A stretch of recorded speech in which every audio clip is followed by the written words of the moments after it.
Bueno, muy bien. Comenzamos entonces nuestro primer encuentro sobre el Evangelio de San Marcos. Para mí es, bueno, muy lindo como fue en su momento el Evangelio de San Juan, es muy lindo dentro de todo lo que es el trabajo sobre la Biblia, siempre tomar un evangelio y sobre todo en el tipo de lectura que hacemos, tan minuciosa, detallada, siempre un desafío, ¿no? Muy grande, me gusta mucho. Además le tengo un especial cariño a San Marcos y bueno, yo les puse, creo que puse en Facebook, en la página del Testigo Fiel de Facebook, puse por qué motivo, o por uno de los motivos por los que elegí San Marcos, es que el próximo año litúrgico, el que va a comenzar en noviembre, tiene como evangelio principal el Evangelio de San Marcos. Eso es todo un logro del concilio, de la reforma litúrgica del Concilio Vaticano II, ¿no? Porque realmente San Marcos estaba casi les diría que afuera de la liturgia, ya veremos por qué motivos, ¿no? Y bueno, lo volvió a introducir en la reforma litúrgica al establecer los 3 ciclos de Evangelio, el ciclo A, B y C, y entonces el Evangelio de Marcos, aunque no se lee del todo entero, le faltan algunas poquitas pericopas, pero en conjunto se lee entero en el ciclo B, como el año que viene el ciclo B, entonces nos toca esta lectura. Y me pareció una linda oportunidad para acercarse a este Evangelio que, claro, como todo lo que dice, prácticamente, salvando alguna que otra frase o alguna pericopa muy pequeña, todo lo que dice está en San Mateo o está en San Lucas, entonces prácticamente San Marcos queda como sin leer, ¿no? Y sin comprender lo que verdaderamente quiso y lo que verdaderamente cuenta San Marcos, ¿no? Y no le debemos poco, ¿no? Porque él es el creador de este género literario que es el Evangelio. Si podemos hoy hablar del Evangelio como un género literario y comprender a los 4 evangelios, cada uno a su manera, ¿no? Dentro de ese género es precisamente gracias a San Marcos, ¿no? Porque él es el creador de este género. Vio la necesidad de que hubiera un tipo de narración cristiana específica para contar la historia de Jesús, y creó este evangelio. Naturalmente no quiere decir que se sentó en un escritorio a crearlo, pero le salió esto. Entonces no solo vamos a ver un evangelio al leerlo y tratar de comprenderlo muy minuciosamente, sino que también nos vamos a adentrar en claves que luego, modificadas, ampliadas, todo lo que quieran, pero sirven como claves para los otros 3 evangelios. E incluso para juzgar sobre escritos que han tratado de continuar la tradición evangélica, pero que ya se han alejado completamente del tipo de escrito llamado evangelio, ¿no? Me refiero, por supuesto, a los que llamamos evangelios apócrifos. Bueno, quizás para los de siempre, los que siempre vienen a los cursos y que son la mayoría los que están en el horario, lo que vamos a ver hoy, no tanto lo de la vez que viene, pero lo que vamos a ver hoy ya les va a sonar. Les pido disculpas y un poquito de paciencia, pero hay varias personas nuevas, 3 o 4, que nunca han hecho cursos conmigo. Después hay personas que han hecho algunos cursos conmigo, pero pocos, entonces yo preferiría aprovechar este primer encuentro como para nivelar un poco. Nivelar no quiere decir que vamos a recitar el abecedario, pero sí poner las bases de más o menos qué podemos tomar nosotros sobre los evangelios, como para que estemos de acuerdo. Después habrá cosas que el que menos sabe del tema tendrá que profundizarlas, el que más sabe del tema dirá, bueno, esto yo ya lo sé. Bueno, lo primero sobre el Evangelio en sí mismo, sobre la clase de escrito que es Evangelio, lo primero que hay que aclarar es que es un escrito, les pongo aquí en la diapositiva, es un escrito de segunda generación. Los Evangelios no son como a veces tenemos la tendencia a imaginarlos, porque claro, son narraciones tan vivaces, nos muestran prácticamente ahí a Jesús actuando, haciendo el milagro, enseñando, son tan vivaces en su forma de presentar a Jesús, que un poco uno tiene inconscientemente la tendencia a considerarlo un escrito muy inmediato a Jesús, hecho prácticamente al pie de predicación, como una especie de crónica de las idas y vueltas de Jesús. Bueno, no es así ni nada parecido además. En realidad, entre la pasión y resurrección de Jesús, incluyendo su ministerio, entre eso que ocurre hacia el año 30,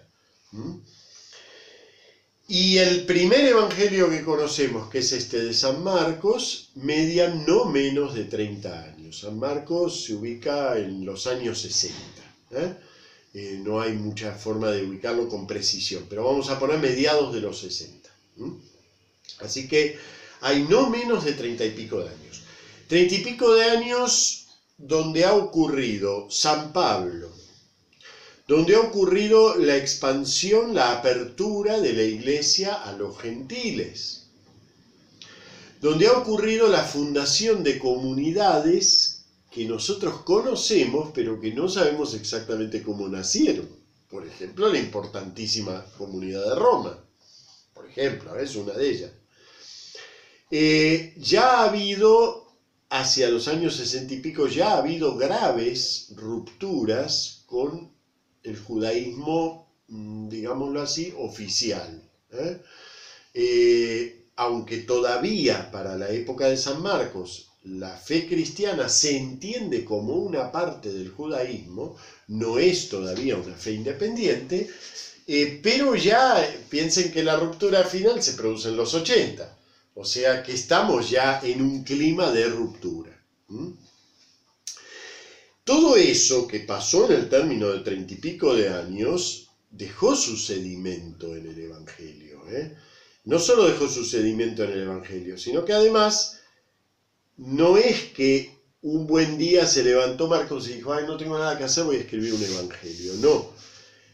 Percibió una necesidad en la iglesia, una necesidad que a lo mejor 10 años antes no estaba.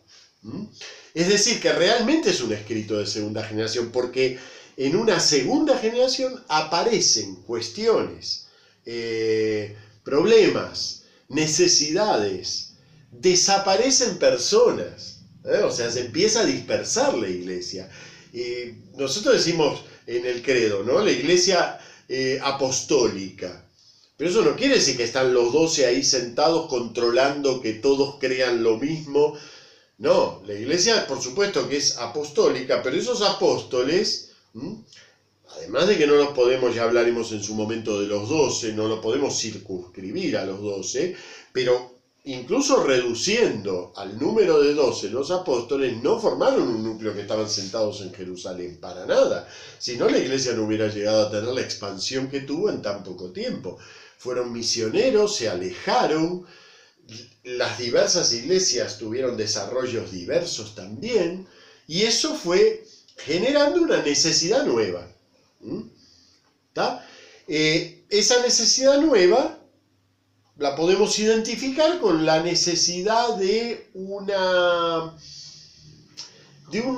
catequesis que estuviera más unificada, que estuviera más, digamos, no centralizada, porque eso no existió en la antigüedad, pero sí una catequesis que estuviera más firmemente anclada en las tradiciones apostólicas sobre Jesús. Posiblemente es esa la motivación que lleva a San Marcos a escribir. Después vamos a hablar en concreto de todo esto. Por ahora es simplemente en el aire. Y Marcos escoge una forma que en realidad, como forma literaria, no existía. No es exactamente una biografía, no es un ideario de Jesús, no es un reporte de las predicaciones y milagros de Jesús, ¿Mm? Pero involucra algo de todo eso, ¿eh? Involucra la historia de Jesús, involucra una especie de admiración hacia lo portentoso que es Jesús. Bien, ¿y cómo lo organizó San Marcos todo eso? Todo eso que involucra, ¿eh? ¿Cómo lo organizó? Y este es uno de sus aportes al género evangelio. Lo identificó con un cierto itinerario geográfico. Jesús va de aquí a aquí y en ese trayecto geográfico realiza una trayectoria vital. Es decir, vamos encontrándonos con mayor profundidad de quién es Jesús a medida que va avanzando el movimiento geográfico, ¿eh? Pero claro, eso es parte del género literario. Ahora voy a la pregunta que me haces, Marcos, Luz, sobre Marcos. Espera un momentito. Él plantea un marco geográfico. Ese marco geográfico en realidad, aunque responde a la historia de Jesús, pero es un marco que a él le sirve literariamente. A él le sirve literariamente. Él va a contarnos quién es Jesús a través de un viaje de Jesús por Galilea a Jerusalén. Esto prácticamente se va a incorporar al género. Los 4 evangelios se cuentan a Jesús moviéndose, pero de maneras distintas, ¿eh? Por ejemplo, lo mismo que va a hacer Marcos, es decir, para Marcos hay la vida de Jesús se desarrolla en 2 polos, Galilea, Jerusalén. Obviamente Jerusalén es el polo de atracción de la pasión de Jesús. Y nos cuenta muy brevemente el traslado en el capítulo 10. Muy brevemente, apenas hace mención al traslado de Galilea a Jerusalén. Cuando San Lucas retome el mismo esquema, resulta que va a desarrollar en 10 capítulos ese viaje. O sea que ven, lo mismo literariamente que le interesó a San Marcos como marco de referencia de lo que estaba narrando, resulta que vino otro narrador y dice, no, pero esto, como si estuvieran escribiendo, digamos, vieron esas obras de teatro que uno puede leer la versión de este autor o la versión de este autor. Bueno, ese mismo viaje de Jesús resulta que para San Lucas es clave para contarnos mucho más sobre Jesús. Entonces, el mismo marco de referencia se amplía en el Evangelio de San Lucas.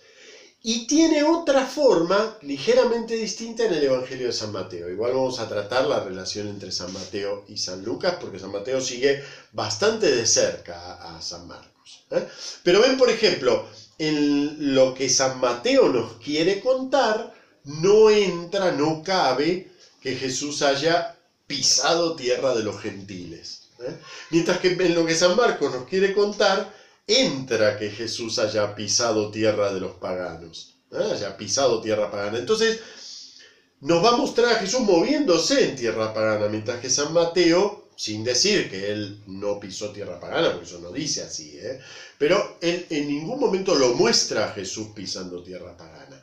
Evidentemente, todo esto nos muestra que no podemos leer el Evangelio como si fuera una biografía. Cada uno ha puesto en esos detalles algo que quiere decir sobre Jesús, ¿eh? Hoy mismo vamos a elaborar un poco más de esto, ¿eh? Algo que quiere decir sobre Jesús. Todos esos detalles, tanto la geografía como el marco temporal, ven, por ejemplo, nosotros decimos normalmente que Jesús predicó durante 3 años, pero ¿de dónde sacamos ese dato? En realidad de Juan, del Evangelio de Juan, que es el único que nos muestra 3 subidas de Jesús a Jerusalén. Los otros evangelios nos muestran una única subida y no nos dan pistas sobre cuánto tiempo duró el ministerio de Jesús. ¿Ven? Entonces, fíjense, todas estas discordancias ya le llamaron la atención a los antiguos. ¿Cómo puede ser? Tenemos 4 evangelios, pero resulta que en los detalles no coinciden. Entonces, ¿qué hicieron? En una época muy especial, el siglo II, siglo III, fue una época de mucho cuestionamiento a la verdad de los evangelios, y entonces, de alguna manera, los padres de la Iglesia cerraron filas en torno a los detalles de los evangelios. Hicieron lo que se llama técnicamente una lectura armonizadora.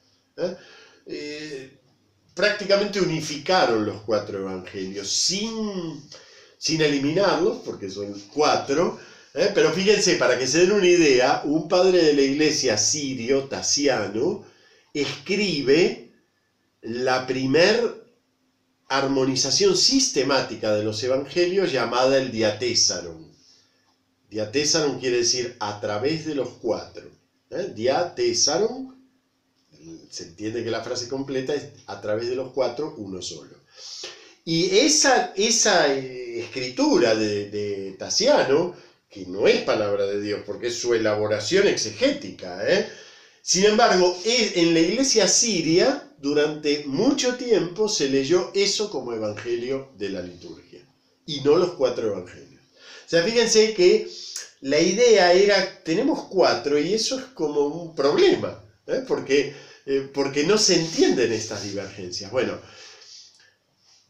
por un lado, es comprensible que ellos se largaran a ese intento armonizador. ¿Por qué? Porque no había herramientas teológicas, literarias, históricas, para entender, para profundizar en esto de las diferencias entre los evangelios. No había herramientas. Por el otro, la verdad es que fue un problema durante siglos esto, y prácticamente hasta nuestro siglo pasado, hasta el siglo XX, esto de que los evangelios eran 4 y no 1, y que ese ser 4 implicaba que había una visión poliédrica de Jesús, una visión calidoscópica de Jesús, yo lo podía ver de aquí o lo podía ver de aquí, eso no entró en la conciencia de la comprensión de los evangelios. Al contrario, al consolidarse una lectura puramente armonizadora de los evangelios, se consolidó también la convicción de mucha gente de que los evangelios son meras crónicas de la vida de Jesús, de lo que Jesús predicó, dijo e hizo. Y no elaboraciones catequéticas, teológicas. Hay que todavía ver mucho de eso. Hay que establecer realmente en qué sentido los evangelios son elaboraciones, qué es lo que elaboran.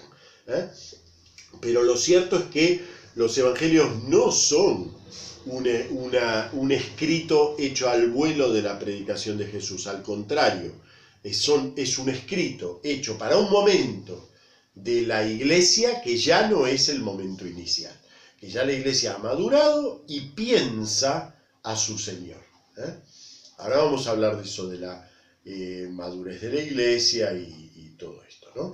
En particular a partir de una cita de la encíclica Dei Verbum, de la Constitución Apostólica Dei Verbum, que nos va a servir un poco como guía de comprensión de esto.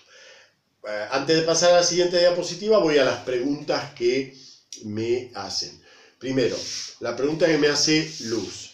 ¿Fue Marcos discípulo de Jesús? No. Por lo menos nosotros no podemos afirmar eso. Y fíjense, en la tradición más antigua, en la tradición de los padres de la iglesia, nunca se concibió a Marcos como discípulo directo de Jesús, sino, ya lo veremos la semana que viene, como discípulo de Pedro, no de Jesús. Después habrá que ver si realmente fue discípulo de Pedro, eso es otro problema. Y hasta qué punto nosotros podemos saberlo o no. Quizá no podemos saber de quién fue discípulo, pero nunca en la tradición se concibió a Marcos como discípulo de Jesús. En la tradición más, digamos, de enseñanza catequética más popular sobre los evangelios, la que aún hoy hay en muchas páginas de internet y que es más o menos lo que se enseña acríticamente, pero lo que se enseña sobre los evangelios se considera a Mateo, justamente hoy es el día de San Mateo, y a Juan como discípulos directos de Jesús. En el exégesis actual no se considera que ellos sean discípulos directos, pero dejemos de lado eso. Digamos, en la enseñanza habitual sobre los evangelios, Mateo y Juan se consideran discípulos directos de Jesús, y Lucas y Marcos discípulos de dos discípulos, Lucas de Pablo y Marcos de Pedro. Más o menos ese es el esquema general de la enseñanza, llamémosle popular, sobre los evangelios.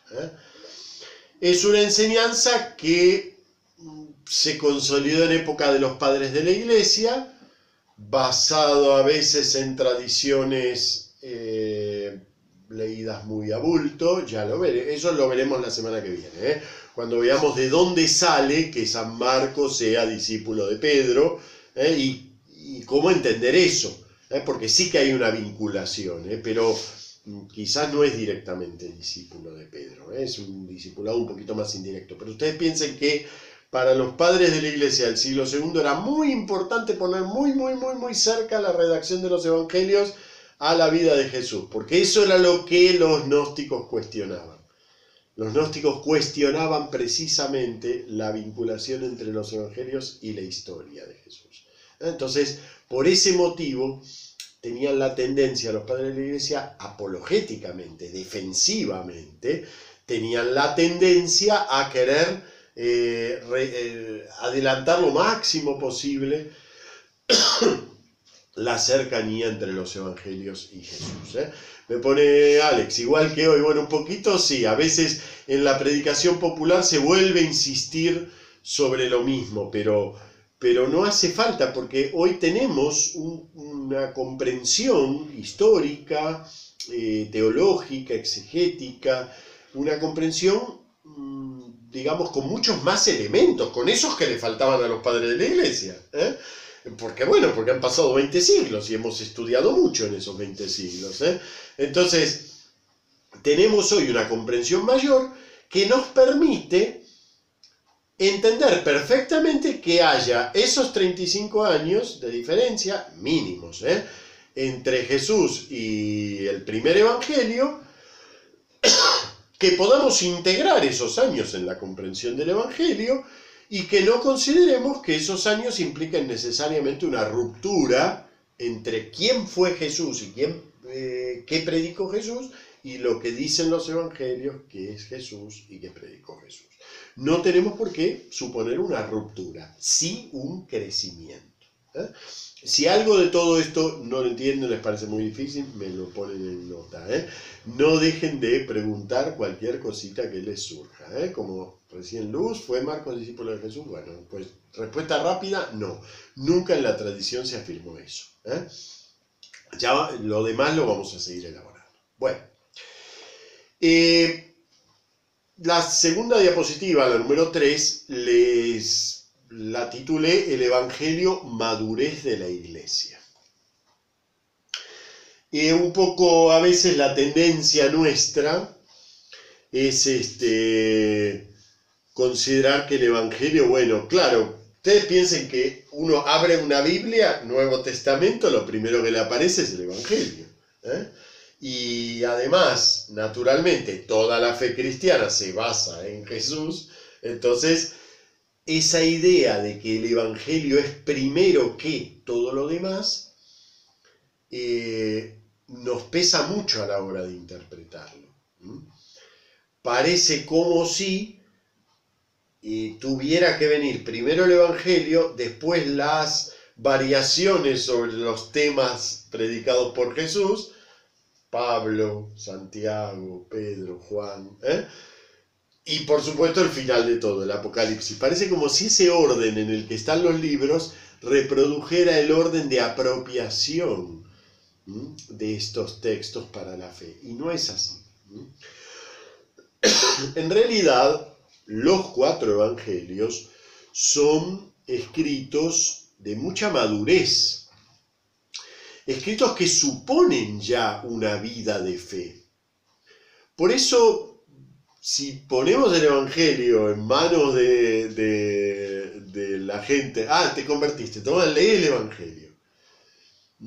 Lo más probable es que se confunda la persona, empezando porque empieza a leer y ve que Jesús en el Evangelio de Marcos dice una cosa, pero resulta que en San Mateo dice algo ligeramente distinto, y en San Lucas el milagro se hace entrando a tal ciudad o saliendo de tal ciudad, y tal sermón se pronuncia en el llano, pero ese mismo sermón en Mateo se pronuncia en el monte, y termina con un merengue mental.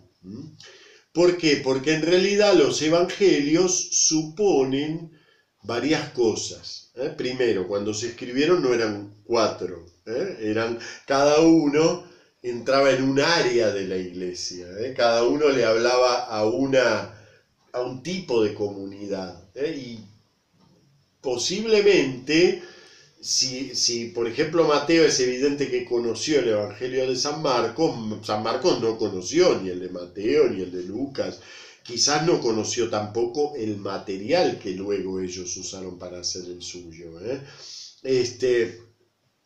Entonces es el primer factor. Los evangelios son verdaderamente independientes entre sí. En segundo lugar, los evangelios son visiones catequéticas, comprensiones catequéticas de Jesús, que suponen una vida de fe por parte del que los recibe. Tiene que tener una experiencia de Jesús para realmente entender de lo que están hablando. No sé si se puede poner, yo me refiero a poner el evangelio así, tómale, ¿no? No sé si se puede poner así a alguien que no tenga una cierta formación ya en la fe. Quizás es más adecuado poner a San Pablo que poner al Evangelio, como para enfervorizar, digamos. ¿Por qué? Bueno, porque San Pablo, en realidad, como vemos en algunos cursos, ¿no?, sobre el tema, el núcleo de San Pablo no es muy complicado, más bien él sí, sus variaciones, su profundización, pero el núcleo como tal es más bien sencillo. Dios te salvó, ya estás salvado. Dios se metió en tu tiempo y ya estás tú adentro del tiempo de Dios. Ese es el anuncio, digamos, que hace San Pablo, y lo repite y lo da vuelta, pero en cambio ya los evangelios suponen una comprensión de la obra de Jesús un poco mayor. Estas son siempre categorías difíciles de expresar, pero vamos a suponer, para leer a San Pablo, yo tengo que estar preocupado por la salvación. Pero para leer los evangelios yo tengo que estar preocupado ya no por la salvación, sino por quién es el que me salvó. Por eso fíjense que en San Pablo carece de datos sobre Jesús.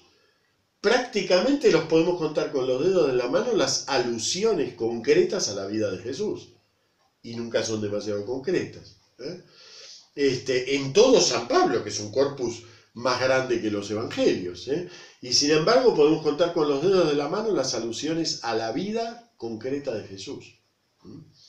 Mientras que en los evangelios no es casual que se hayan fijado en la vida concreta de Jesús.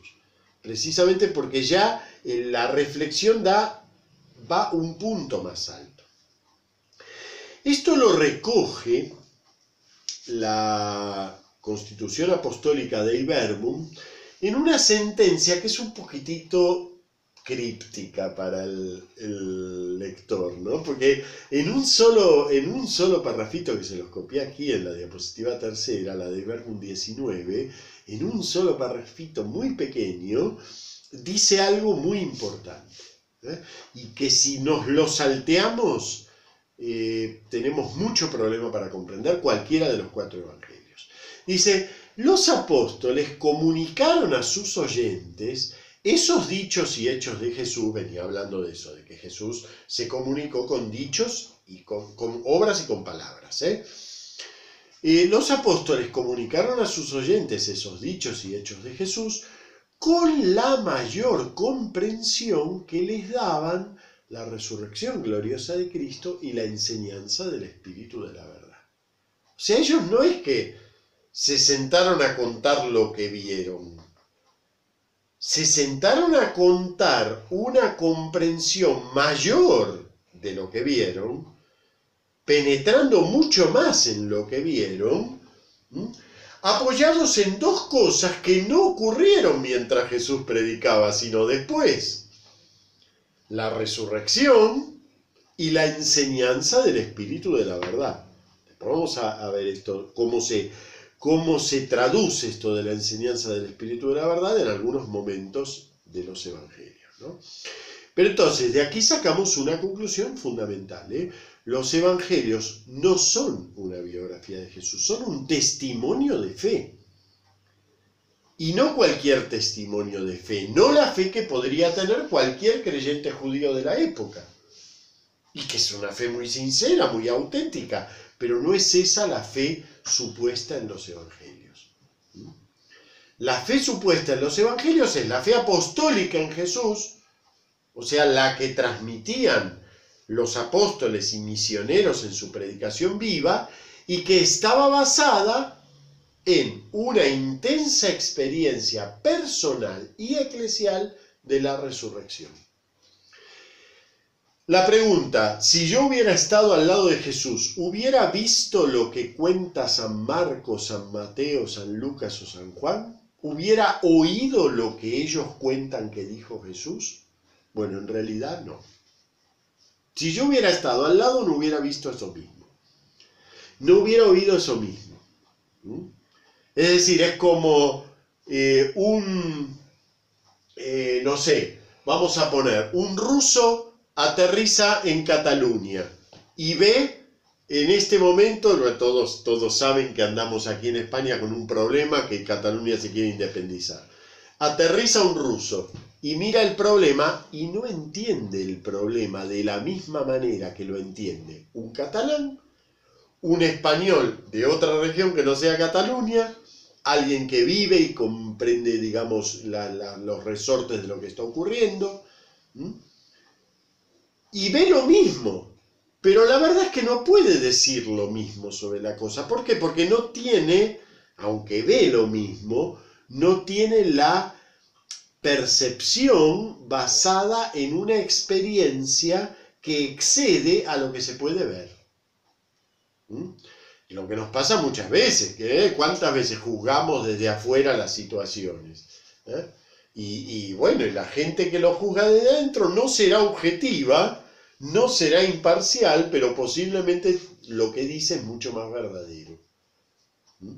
¿Por qué? Porque está comprometido con esa situación. Yo les pongo aquí directamente: los evangelios no son escritos ni objetivos ni imparciales.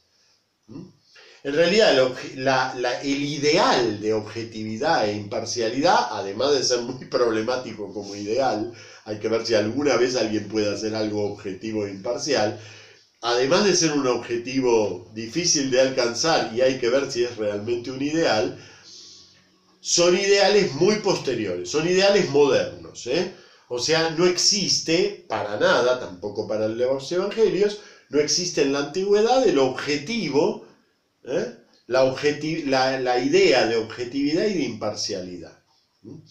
Al contrario, son escritos, tanto los evangelios como el resto de la Biblia, pero los evangelios en particular, son escritos para suscitar fervor, para llevar a una decisión de vida. Para llevar a una decisión de vida.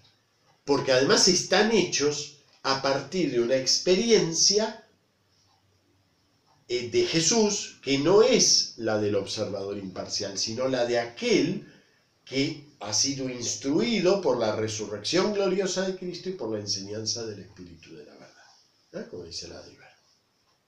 Entonces, de eso tratan, y cuando yo los quiero leer como testimonio imparcial y objetivo, como libro histórico, me topo con una serie de problemas. ¿Está mal pretender eso? No, pero tengo que saber que me voy a topar con una serie de problemas.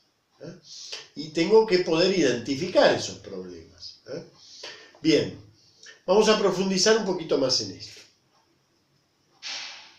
En la diapositiva 4, esto se refiere a los 4 evangelios, no solo al de Marcos, como les dije, hoy vemos más en general la cuestión del evangelio. la palabra evangelio, esta la vamos a profundizar mucho cuando veamos el primer versículo de Marcos, precisamente. Así que ahora no me detengo demasiado en la palabra evangelio, pero todos saben que quiere decir buena noticia. Entonces habla de un anuncio gozoso, de una buena noticia. Pero para la predicación de Jesús, esa buena noticia se refiere en especial a Jesús. Jesús es la buena noticia. Ahora bien, aunque para todos los evangelios Jesús es la buena noticia, como lo es para todos los cristianos, para nosotros los cristianos, la buena noticia es el propio Jesús. Sin embargo, cada uno lo ha enfocado de una manera esa buena noticia, la buena noticia es Jesús. Y aquí les resumo los cuatro, que son las cuatro, podríamos decir, miradas sobre Jesús que tienen los evangelios. Para Marcos, Jesús es el Cristo, el Hijo de Dios. Y hay que entender qué quiere decir él con eso. Para Mateo, Jesús es el Dios con nosotros. Para Lucas, Jesús es el Salvador. Todo es lo mismo, obviamente, porque Jesús es todo eso. Pero cada una de estas expresiones tiene raíces bíblicas distintas y ramificaciones distintas en la comprensión de Jesús. Mientras que para Juan, mucho más teológico, está mucho más elaborado teológicamente, Jesús va a ser el Verbo divino hecho carne. Yo les pongo aquí, todas estas expresiones son convergentes. Obviamente, se está hablando del mismo Jesús. Pero es normal, sobre cualquier persona, nosotros ponemos a una persona y a tres hablando de esa persona y no van a ver exactamente lo mismo, aunque lo que ven siempre converge en la persona. Lo que es más importante aquí que nos demos cuenta es que el foco de los evangelios no está en las palabras de Jesús, en su mensaje, en su legado, en su doctrina, en sus hechos, en sus milagros. No está en nada de todo eso. El foco de los evangelios está en la persona de Jesús. En la persona de Jesús. Lo que ellos quieren revelar es quién es verdaderamente este Jesús. Entonces, ven otro aspecto por el cual no podemos considerarlos un escrito sencillo ni de primera generación. Porque realmente han reflexionado mucho, han pasado, esa comparación que les hice antes entre Pablo y los evangelios. Para Pablo, el anuncio tiene que ver con mi salvación. Mientras que para los evangelios, que son un pasito más, el anuncio tiene que ver con que Jesús me salvó. Y ya el foco está puesto en Jesús, en la figura de él. ¿Sí? Si yo estuviera al lado de Jesús, mi foco espontáneo sería lo que él hace o dice. Y eso fue el foco espontáneo de la primera generación cristiana. ¿Qué hizo o qué dijo Jesús? Pero llegó un momento en que había que plantearse la gran pregunta. Bueno, pero ¿realmente quién era este Jesús? Y ya, claro, al planteársela ya no es quién era, sino quién es. Porque todo esto proviene de la intensa experiencia de que Jesús está viviendo. Entonces no se trata de un quién era, sino de un quién es. Van a ver que en el centro del Evangelio de Marcos está precisamente esa pregunta. ¿Quién dice la gente que soy yo? Y vosotros, ¿quién decís que soy? Pero claro, eso yo puedo creer que simplemente Marcos me está contando la escena, cuando en realidad Marcos está invitándome a que esa escena sea una escena siempre presente, siempre vigente. Que yo cuando leo hoy aprenda a hacer esa pregunta y a encontrar la respuesta, claro. Bien. Les dije al principio, que el Evangelio es un género literario. cuando se llegó a un punto de maduración suficiente sobre Jesús, a este punto, resulta que la iglesia se encontró con que no tenía cómo contar realmente quién es Jesús. ¿Cómo contar realmente quién es Jesús? Porque cuando lo contaba, le salía un taumaturgo, un hacedor de milagros, un gran profeta, todo eso que es lo que sale. Si ustedes van a hacer una película de Jesús, ¿cómo cuentan realmente quién es Jesús? Una narración normal de tipo biográfica, una narración normal no llega al fondo de quién es Jesús. Llega a contarnos una sucesión de hechos que a lo sumo me dan la impresión de un gran profeta, una gran persona, una persona muy buena, un gran predicador, un obrador de milagros, todo eso. Pero esta iglesia de los años 60 ya sabe que Jesús es más que eso. Ahora le falta encontrar cómo decirlo. ¿Y con qué cuenta? Bueno, cuenta con un conjunto de tradiciones orales, cuenta con un conjunto de anécdotas, cuenta con relatos que van circulando de boca en boca. Quizás ya había algún fragmento escrito.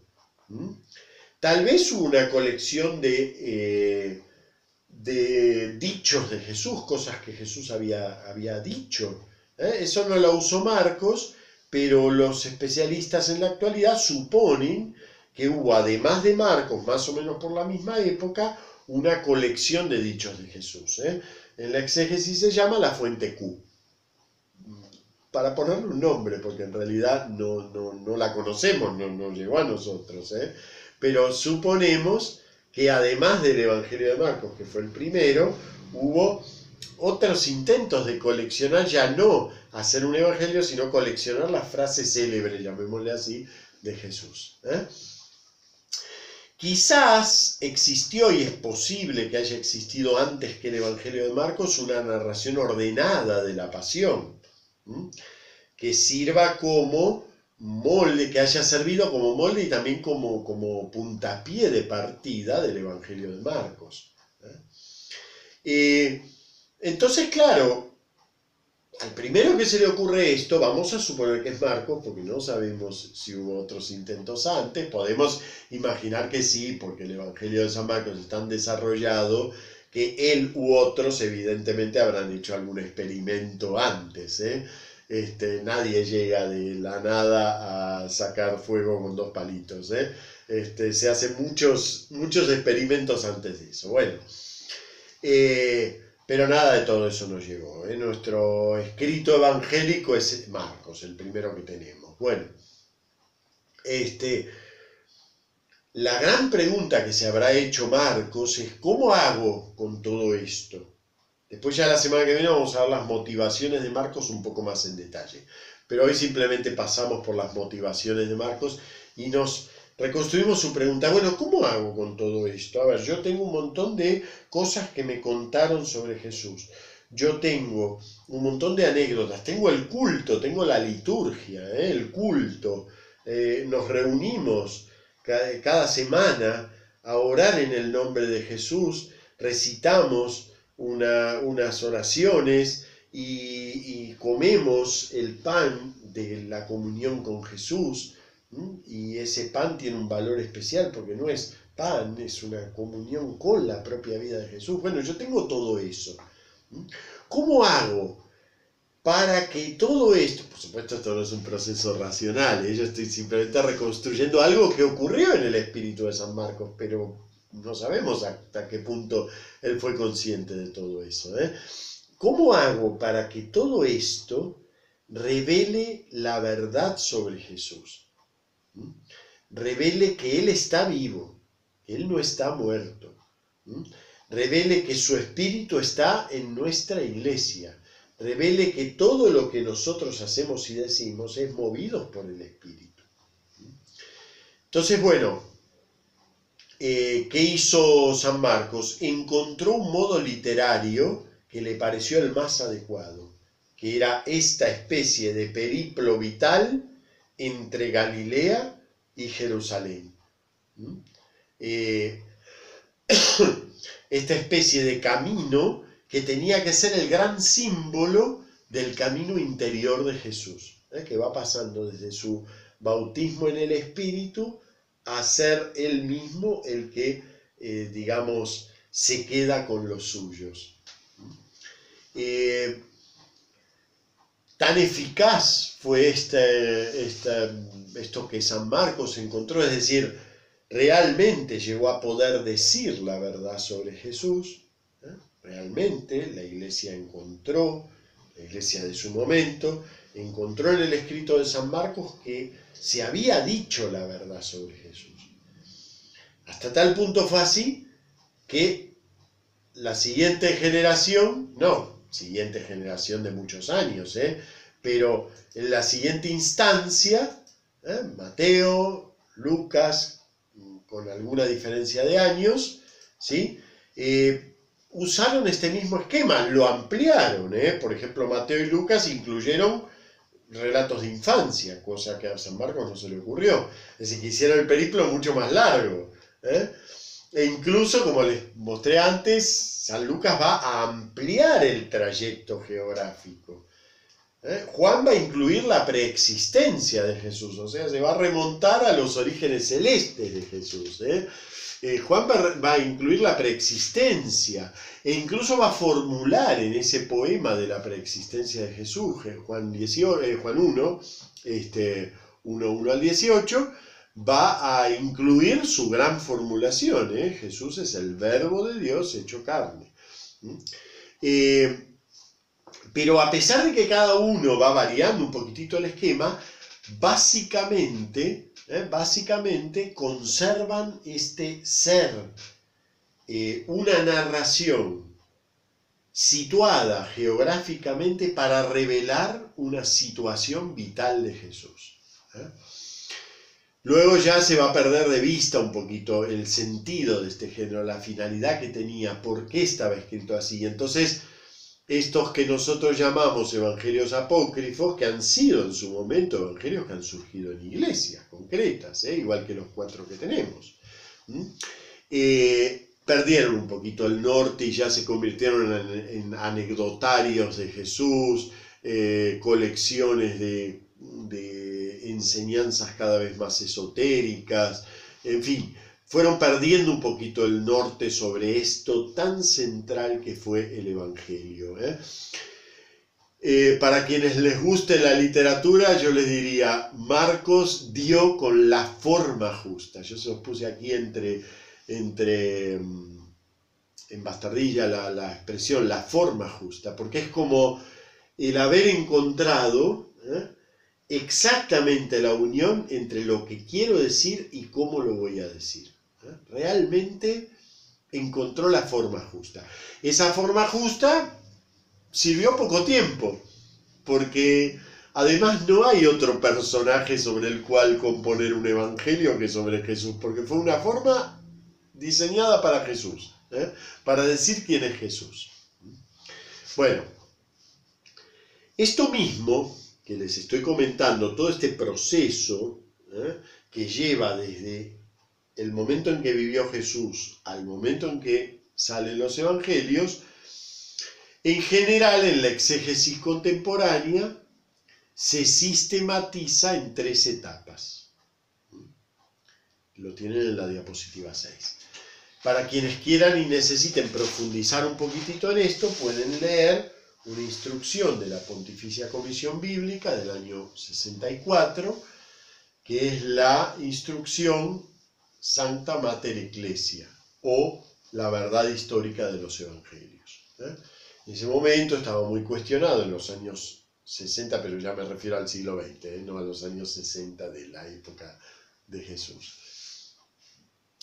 En esa época del concilio, entre otros cuestionamientos a todo que hubo, fue el cuestionamiento a si los evangelios realmente podían considerarse históricos, ¿no? Porque claro, a la vista de todos los descubrimientos que iba habiendo sobre la redacción de San Marcos o de San Lucas o de Juan, el ver cómo la armonización que habían hecho los padres de la Iglesia en muchos aspectos era demasiado artificial, el haber sacado a luz todo eso y un montón de otros aspectos, fue llevando a que muchos exégetas cuestionaran la historicidad de los evangelios. Bueno, y si los evangelios no son históricos, entonces Jesús puede ser una figura inventada. Entonces, la exégesis un poco entró en ese debate profundo que dio mucho material, aún hoy, y vamos a lo largo de nuestro estudio vamos a incorporar muchos elementos de todo ese debate, pero digamos que se llega a un cierto consenso de que ni los evangelios son biografías históricas de Jesús, ni tampoco son una simple proyección en una figura mítica, imaginaria, de un montón de enseñanzas teológicas. No, realmente los evangelios tienen un sólido anclaje en la predicación y en los hechos de Jesús. Esa sería como la primera etapa, la predicación y los hechos de Jesús. ¿Puedo conocerlos? Sí, pero indirectamente. No tengo nada directo de la historia de Jesús. Puedo elaborarlo a partir de los evangelios, usando un método crítico para leer la historia. Puedo hacerme preguntas históricas sobre Jesús. En ese sentido hay mucho desarrollado al respecto, pero siempre puedo hacerme preguntas históricas acerca de Jesús y responderla con los métodos de la historia. Pero llego realmente a la conclusión de que sí, este personaje Jesús, que es la base de los evangelios, es eso de lo que hablan los evangelios, realmente sí existió en la historia, sí fue un personaje prominente para su momento en el impacto que tuvo en sus contemporáneos. Pero claro, no tengo ninguna historia objetiva, en nuestro sentido, de ese Jesús. Entonces la primera etapa yo la tengo que construir.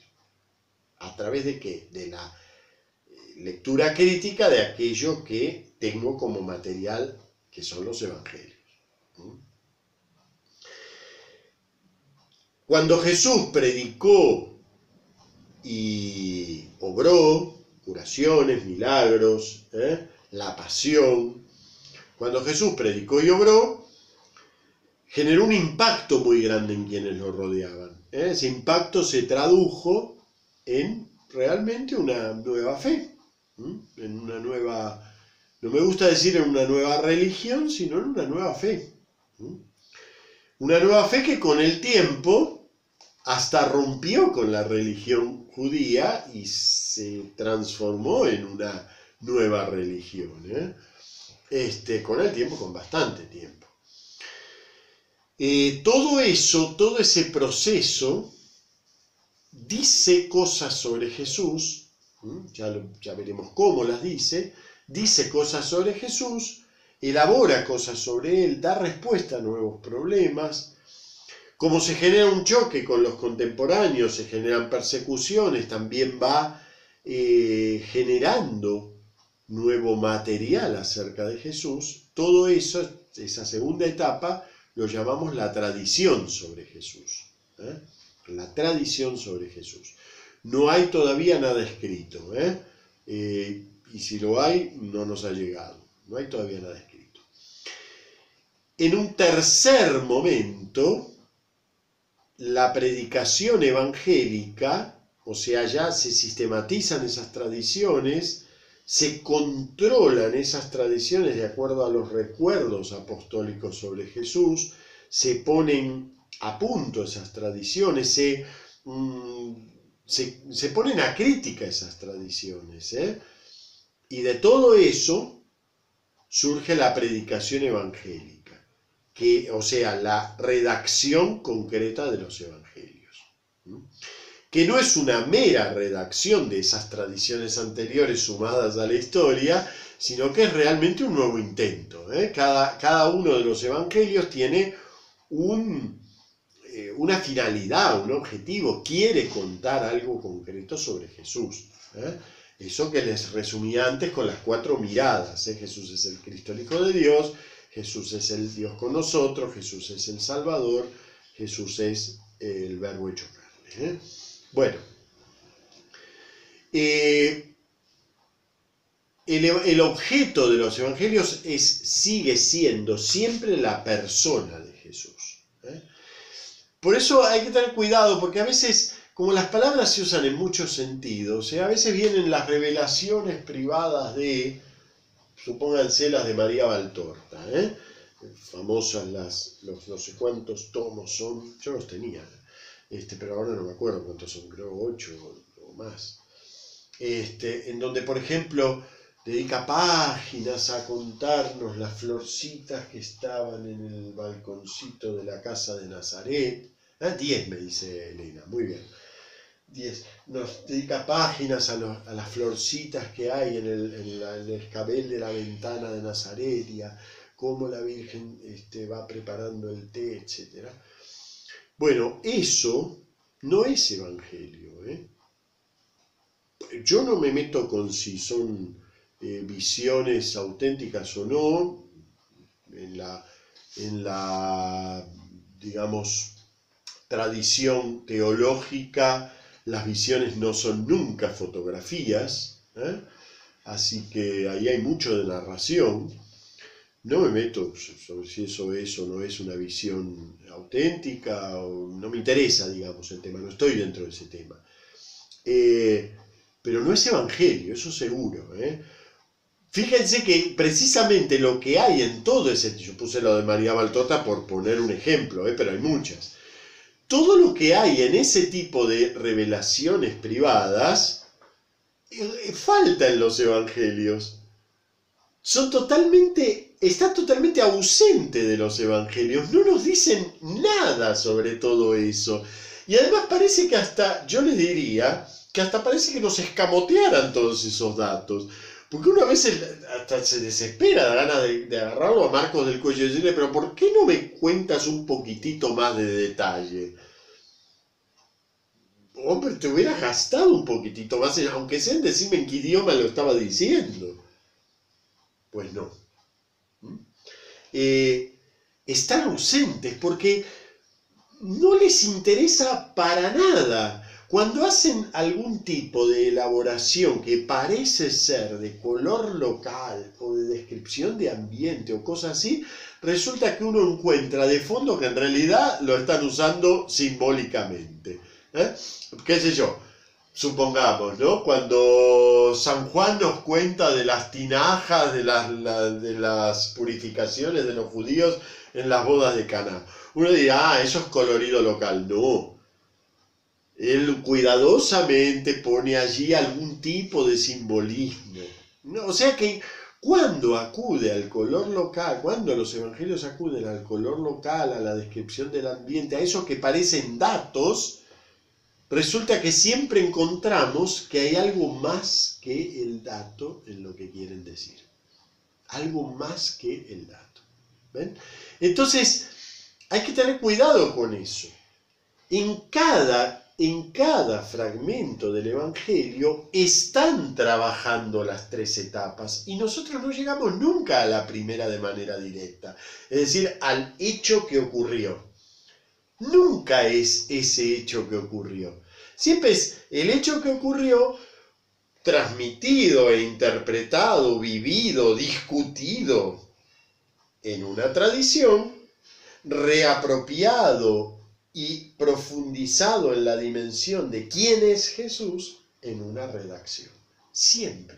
En cada fragmento están presentes las 3 etapas. Y no es casual que les remita a la instrucción de la Pontificia Comisión Bíblica. Es que realmente cuando uno lee tiene que estar consciente de esas 3 etapas. Al cristiano medio le cuesta mucho esto, porque claro, Nosotros quisiéramos que los evangelios sean sencillos de leer, porque decimos, la fe tiene que ser algo sencillo, pero resulta que no. Los evangelios son de madurez y suponen que nosotros también vamos madurando. Claro, ¿qué quiere decir madurar? Bueno, madurar en nuestra época de la cultura significa poder hacernos estas preguntas, poder preguntarnos sobre qué relación tiene esto que me dice San Marcos con lo que predicó e hizo Jesús. Poder preguntarme por esa distancia y preguntarme críticamente por esa distancia. Ustedes dirían, ¿pero no se puede leer el Evangelio con mucha más sencillez? Sí, se puede, pero no se le capta todo el jugo que tiene. No se le saca todo el jugo que tiene. No llegamos a descubrir todo eso que nos dice San Marcos, o lo que nos dice San Mateo, o San Lucas, o quien sea, si no hacemos ese trabajo crítico. Nosotros, Eso no quiere decir que en el siglo IV tenían que hacer el mismo trabajo crítico. El siglo IV era el trabajo del siglo IV. El nuestro es este. El nuestro es, cuando leemos, acompañar, tomarnos de la mano de Marcos e ir haciendo el caminito que él ha hecho. Desde lo que hizo y dijo Jesús hasta lo que Marcos cuenta que dijo e hizo Jesús. Pasando por la transmisión de eso, que no es un mero engranaje, ¿no? Una polea de transmisión, sino que es una elaboración en el espíritu, una comprensión de fe acerca de todo eso que dijo e hizo Jesús. Bien, a esto se suma un aspecto más que pocas veces tenemos presente, pero que tenemos que tenerlo presente, que es la labor fundamental que recién ahora se está redescubriendo, la labor fundamental que tuvieron los profetas del Nuevo Testamento, en los primeros años de la fe cristiana. Los cristianos somos muy poco conscientes de esto. Yo les diría que si hacemos una encuesta entre cristianos que salgan de la misa, dígame usted, ¿hubo profetas en la época después de Jesús, en la primera iglesia? ¿Hubo profetas? Y muchos pueden llegar a responder que sí, porque recuerdan que la palabra aparece en el Nuevo Testamento. Pero segunda pregunta de este referéndum, ¿tuvieron influencia en la redacción de los evangelios? ¿Lo que dicen ellos está de alguna manera en los evangelios? No.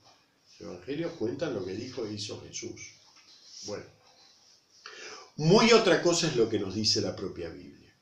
Carta a los Efesios, es un escrito ya de los años 80-90, nos dice: ya no sois extraños ni forasteros, sino conciudadanos de los santos y familiares de Dios, edificados sobre el cimiento de los apóstoles y profetas, siendo la piedra angular Cristo mismo. Apóstoles, profetas. Y la piedra angular, la que sostiene este arco, es Cristo mismo. La Iglesia, y eso nos lo muestra la lectura de San Pablo, la Iglesia vivió en parte de la revelación directa del Espíritu. Por boca de los profetas, el Espíritu fue llevando a esa iglesia inicial a una comprensión mucho más profunda de quién era Jesús que lo que se podía llegar. Es decir, no es casual esto de los evangelios. No es que Marcos, además de ser una persona genial seguramente, no es que Marcos era especialmente genial y por eso él traspasó de la mirada biográfica que podía tener cualquiera a la mirada de fe que podía tener el autor del Evangelio. No, él lo traspasó guiado por el Espíritu, porque en definitiva, como nosotros sabemos, el autor de la Iglesia es el Espíritu. Ahora, ese Espíritu se manifestó durante un tiempo, son lo que algunos teólogos llaman los carismas fundacionales de la Iglesia, se manifestó durante un tiempo en la forma de revelaciones concretas. a profetas, a personas que recibían esa revelación y en nombre de Jesús interpretaban doctrina de Jesús. Esto tiene un alcance muy grande, ¿eh? Quiere decir que cosas que a lo mejor leemos como dichas directamente por Jesús son frases proféticas, es decir, frases dichas por alguien que vino después de la resurrección.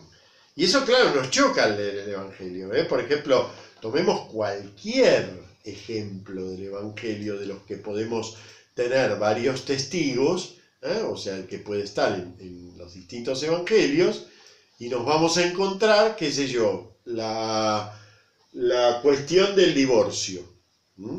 Vamos a poner, siempre pongo ese ejemplo porque es muy lindo, porque ahí se nota mucho el uso de distintos, digamos, de distintas comprensiones, pero todas puestas en boca de Jesús, porque ninguna dice, Jesús dijo esto, pero la iglesia entendió esto, o Jesús dijo esto, pero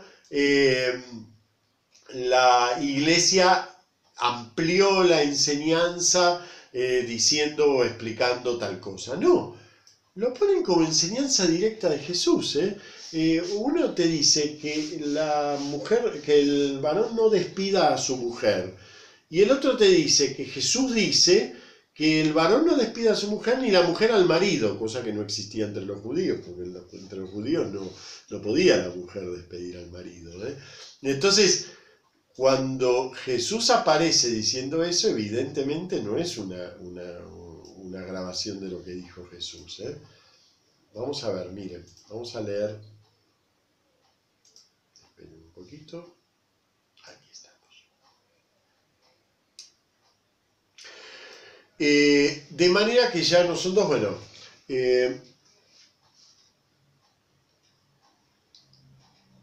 vamos a ver. Leemos en Marcos. De manera que ya no son dos, sino una sola carne. Pues bien, lo que Dios unió, no lo separe el hombre. Y ya en casa los discípulos le volvían a preguntar sobre esto, y él les dijo: quien repudie a su mujer y se case con otra, comete adulterio contra aquella. Y si ella repudia a su marido y se casa con otro, comete adulterio. San Mateo, sobre lo mismo, evidentemente en la misma situación y con los mismos ejemplos, dice ahora: ahora bien os digo que quien repudia a su mujer, no por fornicación, y se case con otra, comete adulterio. Y luego vuelve a repetir la misma sentencia en otra parte, ¿no? Yo os digo, todo el que repudia a su mujer, excepto en el caso de fornicación, la hace ser adúltera. Y el que se case con la repudiada comete adulterio. Miren qué distinto, O sea, la doctrina es la misma, pero miren qué distinta situación. En un caso es totalmente, como diríamos hoy, patriarcal. Aquí lo que importa es el matrimonio del marido. Él repudia a la mujer, la hace, comete adulterio, la hace ser adúltera a ella, pero ella no hace nada. Y en Marcos es bilateral. La mujer repudiar, el marido repudiar a la mujer y la mujer repudiar al marido. Y además, en Mateo hay una cláusula de excepción que no está en Marcos, excepto el caso de fornicación.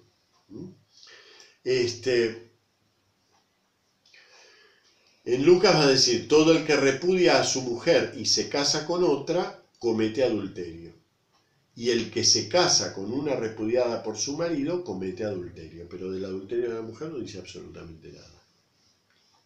¿Ven? La mujer ni la hace ser adúltera ni nada. Todo el adulterio es él. Fíjense, de la misma enseñanza de Jesús tenemos 3 versiones.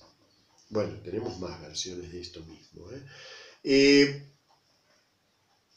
¿Qué nos dice eso? Nos dice que en realidad Jesús, por supuesto, enseñó algo sobre esto, pero esto fue repensado, reelaborado, vivido, legislado, y también fue preguntado al Espíritu. Bueno, pero ¿qué quiso decir Jesús con esto? Y posiblemente, por boca de profetas, se han formulado distintas maneras de la doctrina de Jesús. Por boca de profetas. Entonces hay un continuo entre los evangelios y la predicación de Jesús. Pero un continuo no quiere decir una uniformidad. Quiere decir que la propia tradición ha incorporado algo, cosas, palabras, ha puesto en boca de Jesús palabras que Jesús literalmente, posiblemente, las dijo a su manera. Las dijo además en su idioma. Además, esto hay que contar con que los evangelios no están escritos en arameo, están escritos en griego. Pero bueno, pasemos por alto eso. Las dijo además en su idioma, ¿sí? Y las dijo para un público, y las dijo en una situación, y Jesús era un judío. Así que difícilmente le interesara hablar de un caso tan absurdo como es que una mujer repudia a su marido. Eso no existía entre los judíos. Eso existía entre los gentiles. Entonces es bastante comprensible la ampliación que hace Marcos. Pero esa ampliación es una ampliación profética. ¿Ven? Es una ampliación que no la dice directamente Jesús, la dice en realidad el Espíritu a lo largo de la vida de la iglesia. Así que fíjense que, digamos, todo esto que a veces aparece, ¿no?, en las páginas web, es ¿por qué eso lo dijo Jesús y no lo podemos modificar? Los evangelios se sintieron muy... Eso no quiere decir que nosotros podemos modificar lo que queramos, no estoy yendo por ese lado. Pero los evangelios se sintieron muy libres para escuchar la voz del Espíritu y poner incluso en boca de Jesús palabras que literalmente él no dijo. Literalmente, así como están. Dijo el sentido general, dio la enseñanza, enseñó determinada cosa y sobre esa base, en una nueva situación, se sacó una conclusión nueva, que ya no es la misma conclusión que sacaron los que estaban alrededor de Jesús. ¿Ven? Entonces, la enseñanza esta, que en su conjunto lo llamamos enseñanza profética, la enseñanza esa tiene mucho peso en los evangelios. No son una o dos sentencias aisladas. Nosotros, afortunadamente, gracias precisamente al mismo Espíritu, nos podemos dar cuenta comparando los evangelios.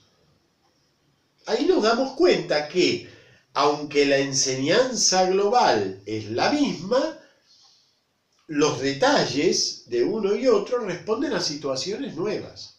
Pues ya le vamos dando nombre a todo esto. Por ahora, simplemente quedémonos con eso. Lo resumo aquí. Algunas sentencias de los evangelios no son dichos históricos de Jesús, sino dichos proféticos puestos en su boca. Una razón más para darnos cuenta que los evangelios son el libro de la iglesia. La iglesia no viene después de los evangelios, en realidad viene antes.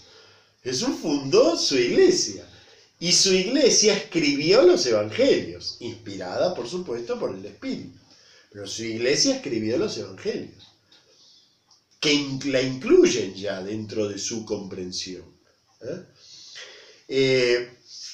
Dentro de esas tres etapas que les dije antes, la etapa de los hechos y dichos de Jesús, la etapa de la tradición, la etapa de la redacción, los profetas se ubican especialmente en la etapa de la tradición. Precisamente porque una vez redactados los evangelios y contando con la difusión y la consolidación de los evangelios como escritos, digamos, auténticos de la enseñanza apostólica, entonces ya los evangelios pasan a ser la norma de la fe de la iglesia. Y va desapareciendo la creatividad, vamos a ponerlo así, profética. Por eso algunos teólogos lo llaman un carisma fundacional. El resto lo hace el miedo el miedo que hubo a todo esto en los siglos segundo, tercero y cuarto, ¿no? Prácticamente se acalló la idea de que había habido profetas en el Nuevo Testamento, y la palabra profeta se aplicó exclusivamente a los profetas del Antiguo Testamento. Lamentablemente, ¿no? Porque en realidad, como me pone aquí Alex, ¿no? Claro, todo esto nos muestra que el proceso en sí de comprensión de Jesús sigue vivo. Cuando decimos que la iglesia es conducida por el Espíritu, queremos decir esto. No queremos decir que nosotros tenemos una ley que es el Evangelio y una cosa totalmente aparte que es lo que, digamos, lo que va mandando el magisterio. No, el proceso sigue vivo. El Evangelio ya no se vuelve a escribir, porque eso, muy bien la síntesis, el Evangelio es la nueva Torá, la nueva ley. Entonces ya no se vuelve a escribir el Evangelio. Pero evidentemente el Evangelio se va reapropiando de una manera nueva en cada etapa de la historia. Y eso es un continuo juego entre la tradición y el magisterio, entre lo que va ocurriendo y transmitiéndose y viviéndose de la fe y lo que se va también puliendo esa fe. Bueno, estos son interpretaciones desviadas de la fe, estas son auténticas, estas van de acuerdo con el Espíritu de Jesús, estas no, ¿ven? Esa es la tarea un poco del magisterio, regir ese proceso, pero el proceso es un proceso vivo, es el mismo que dio lugar a los evangelios, no es otro. Lo que hoy vive la iglesia, incluso los debates que hoy tiene la iglesia, son los mismos que tuvo en la generación apostólica. Además, hasta les diría que son exactamente los mismos. Cuando los vemos a San Pablo y a San Pedro pelearse y después tomar el té juntos, es la vida de la iglesia. Es decir, no estamos viendo una película distinta, es exactamente la vida de la iglesia, ¿sí? El otro día falleció uno de los cardenales de los Dubia, no me acuerdo ahora el nombre, pero bueno, Cafarra. Falleció Cafarra, uno de los cardenales de los Dubia, ¿no? Y fue muy linda digamos, el recuerdo que evocó Vatican Insider sobre la figura de Cafarra, ¿no? Que de toda la riquísima vida de este cardenal, porque bueno, fue un hombre de mucha doctrina, de mucho saber, ¿no? De todo eso, rescato un aspecto muy importante. ¿Cómo dicen que yo estoy en contra del Papa? Yo prefiero que digan que tengo una amante, no que estoy en contra del Papa, ¿no? Fue muy lindo porque, claro, uno en el medio del debate dice, el partido A, el partido B, y en realidad la vida de la iglesia es totalmente distinta a una vida de partidos. No, es muy pobre la idea de que hay dos partidos, ¿no? Los progres y los conservadores, la izquierda, la derecha.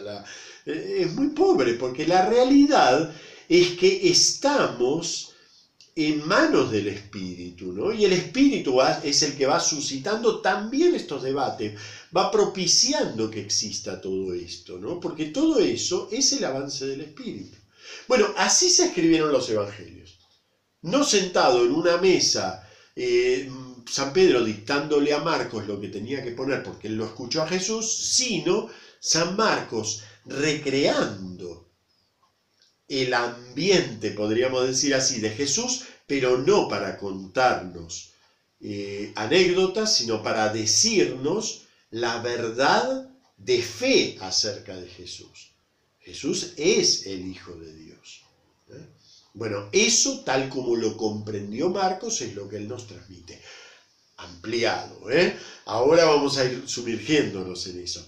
Bueno, la próxima semana vamos a ver quién fue este Marcos, si es que podemos saberlo.